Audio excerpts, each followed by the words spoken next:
Hi everybody, it's Benita Hutchison back with my podcast on goals. Today I want to talk about how important it is to involve our shadow in meeting our goals.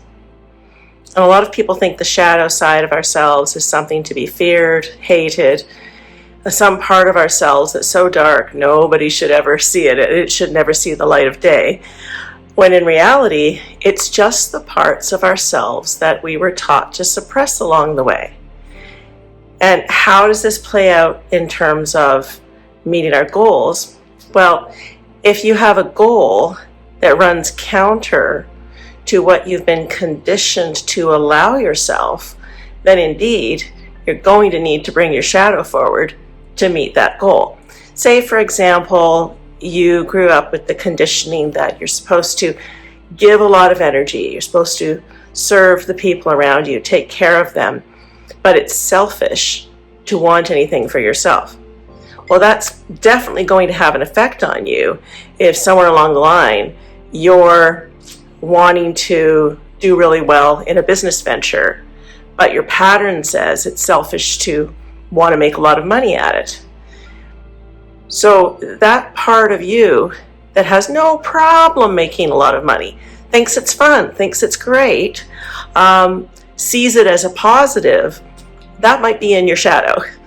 So when you start to look toward a goal, pay attention to any resistance you feel, and ask yourself, do I have negative beliefs around achieving this goal? Say, for example, it is around making money. Let's see how we can look at that in a positive light. If in your business you make a lot of money, what you're creating is a sustainable business, something that can go on for years and years so that your clients can come to rely on you because you're still in business.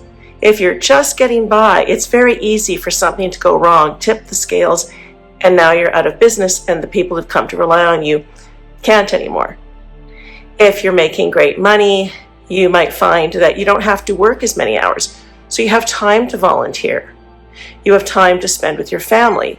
You have time to rest so that when you do go back to work, you're bringing all of yourself to it. You're bringing your full focus and you're giving your absolute best.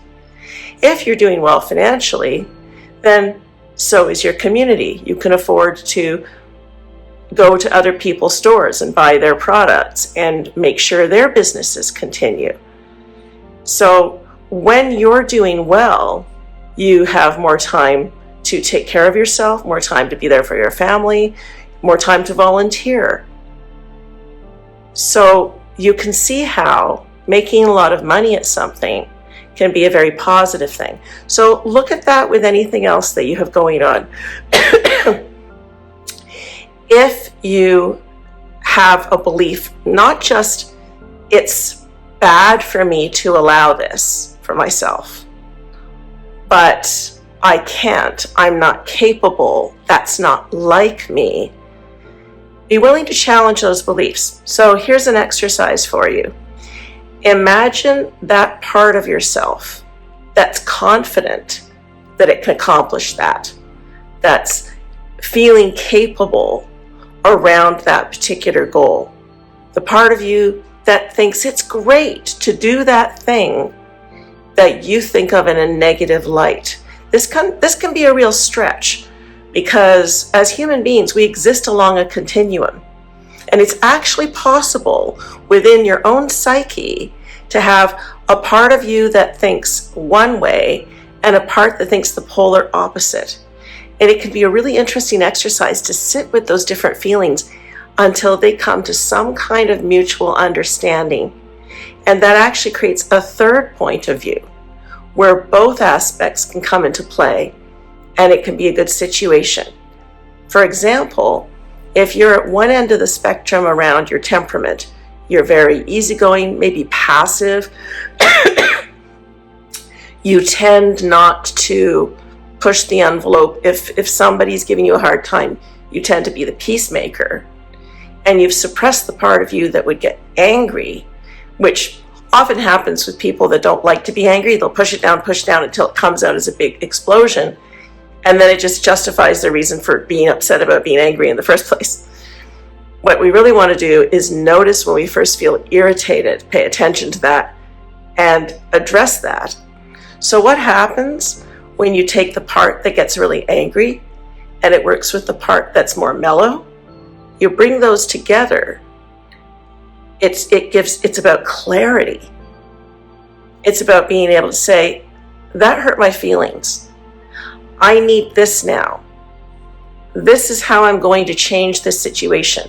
When you take the energy of action, which is sometimes anger, and you marry it with the diplomat, it becomes this dynamic energy that gets things done, that meets your goals. Because you're using that energy that's no nonsense, gonna get it done. I'm important too, with the part that's the diplomat that can help you do it in a softer way, in a more diplomatic way, but it still gets the job done.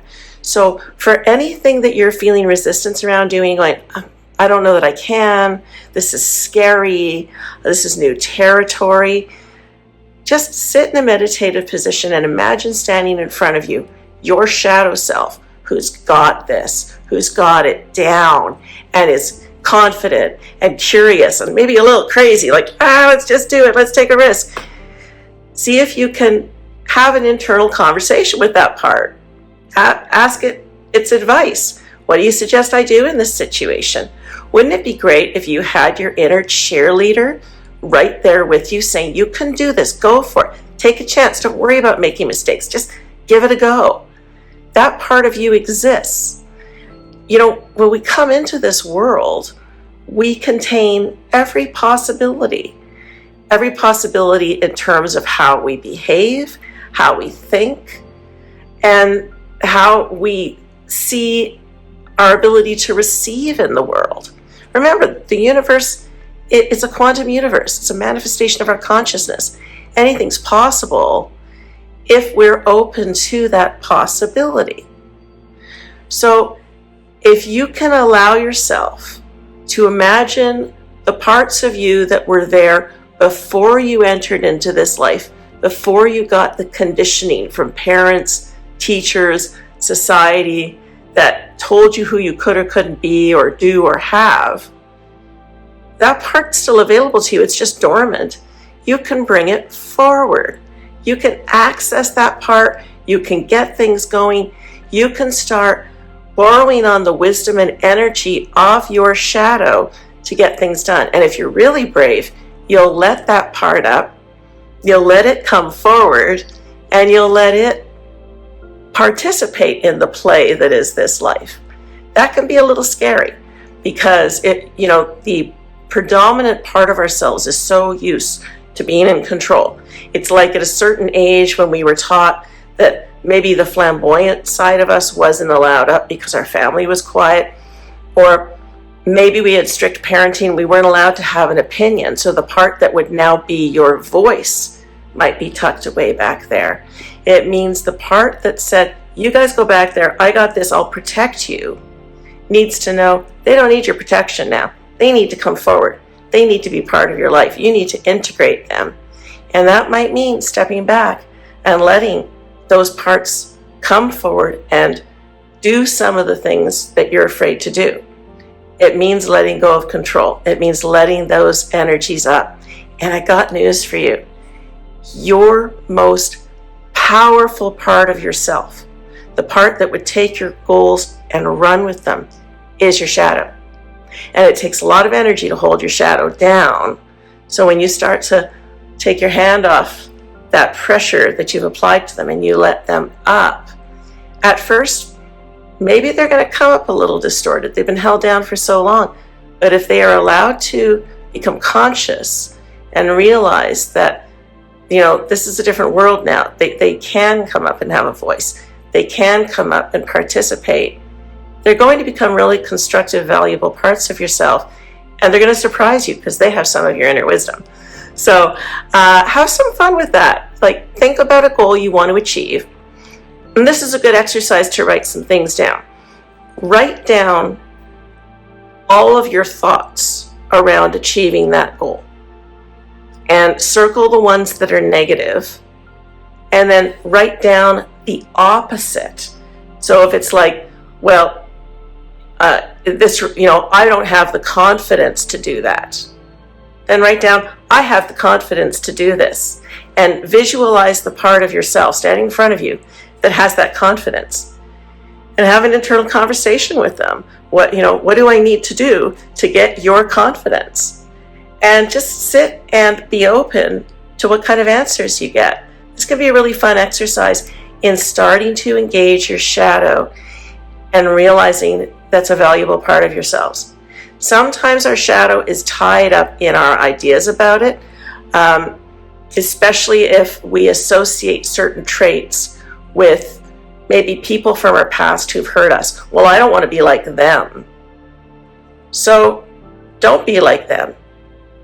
But think about a trait they had that was useful to them in the world and how you can bring it forward in a way that's more constructive. So, if you've got a family member that's a real bossy boots and very opinionated, and you're thinking, well, I don't want to be like that. I'm better off not to have a voice than to hurt people's feelings that way.